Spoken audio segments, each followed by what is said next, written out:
So, what would you say would be some of the culture clash the Italians experienced at the turn of the century? Um, from the perspective of my in-laws, primarily my mother-in-law and my father-in-law, who are in their mid-80s and healthy for the most part, and who live here near my house during the winter. We call them snowbirds because during the 6 months of the year that it's cold in New York, they come out and stay at their condominium in near Long Beach for that 6 months duration. And we have the opportunity to visit with them, to celebrate the Italian traditions with them, and to enjoy each other much more frequently than many Californians who have New York relatives. So it's really a great thing. And they're eager to share when we ask them questions about their parents and how their parents got here from Italy and what kind of cultural clashes they experienced, because we read about it today, especially in light of the current news events about cultural clashes and profiling and just all the things that differences still seem to bring about. Those things were obviously a problem then too. And so when you ask what kind of cultural clashes did they experience, the picture that they paint for me is that their parents were seen as less than first-class citizens. They were treated somewhat disrespectfully. They, after arriving as young adults through Ellis Island into New York, both my mother-in-law's mom and my father-in-law's family moved to upstate New York, a little area called Herkimer, New York. And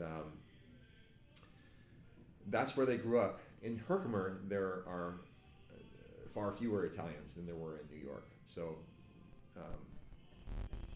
the percentage of or not the percentage, but the ability to bond with other Italians and to find a support structure within their own culture was a little more limited than in the city itself.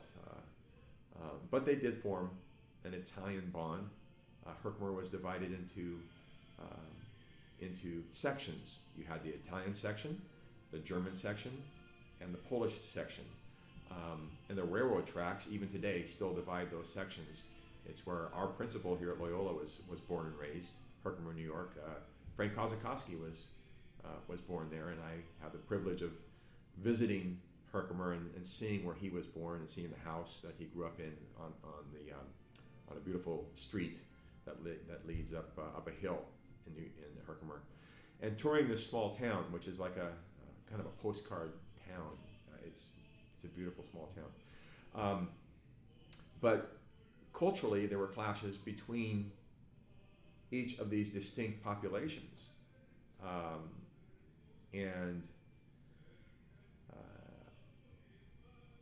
obviously it stemmed on their differences, or it was pivotal or not pivotal. It was obviously it was based on their differences. And when you have people coming from Poland and the experiences that they brought with them, the traditions and cultures and the priorities and the principles they brought with them were slightly different than the Italians, and slightly different again from the Germans. So they stayed pretty much on their own side of town and mixed only in the downtown area near the tracks where they had businesses and they needed each other's product. For example, my father-in-law's father was in the business of butcher. He was a butcher, and so were his uncles. So everybody needed to buy fresh meat. So of course they came and patronized the store there. My mother-in-law's parents were involved in other areas of business. I believe she talks about a laundry service that they ran, and the entire town patronized that laundry service. And likewise, my father-in-law tells a story about how he, as a child, grew up with Frank Kozakowski's cousin, or excuse me, uncle, who Frank is named after. His name was Frank Kozakowski. I think the middle name was Paul, Frank Paul Kozakowski. They grew up together, and they were from two different sides of the track, so there was probably some conflict there from the way my father-in-law talks about it. The parents kind of frowning on this bond, but it was a strong bond nonetheless. As children will do, they'll set aside those differences and do what's right and do what's natural when it comes to friendship. But a story he told me just a couple weeks ago when he was looking through a yearbook that Mr. Kozakowski loaned us, an old yearbook, and he saw a picture of his old friend Frank, and he reminisced about how they would go to a dessert place and help. It was actually a pastry shop. They go early in the morning and stoke the fire for the baker in his wood-burning stove. And as a reward, he would allow them to inject the jellies, the different kind of jellies, into these pastries, and they could eat some. That was their pay. They could eat some of the pastries on weekends. Oh, wow. That they prepared. So here you have a young Polish boy and a young Italian boy enjoying just an amazingly beautiful childhood together, but their parents probably didn't get together very often. So the cultural divide was probably more the point than a clash. It was just that they were different and they preferred not to mix. Okay, what would you say would be the impact or the legacy left behind by these immigrants? By the Italian immigrants, the legacy left behind, they brought with them a very colorful culture, Italian music. When we eat dinner at my house, I'm married to a full-blooded Italian woman, Nancy Bonvino Hayes, and she cooks Italian. We play Italian music when we have her parents over for dinner. So the music is the first thing I think of. The food is obviously when you get together, what all the visiting is centered around.